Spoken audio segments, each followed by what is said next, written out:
river sightseeing. And sobrang daming motor, grabe. And dito ako pupunta. So, guys, nakikita niyo sa likod, sobrang dami. Pero dito, mas konti lang yung tao. See that?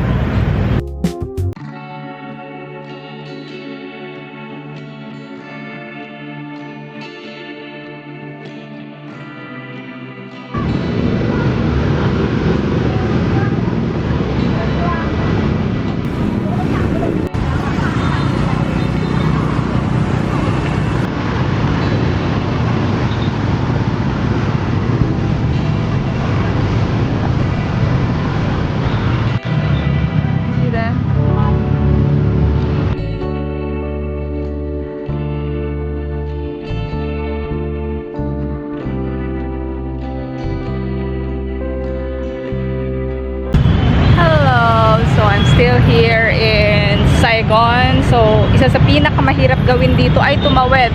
So, ipapakita ko sa inyo yung video. Tingnan nyo. Sobrang hirap tumawid.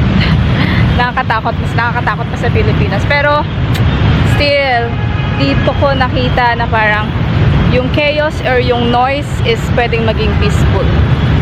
Yeah, so good. I ate doon sa tapat ng mga nagmamadaling sasakyan. I buy some local food.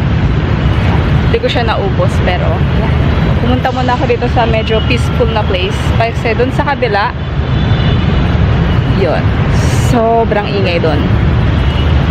So ang galing kasi na-divide nila dito, medyo tahimik, and then doon sobrang ingay as in.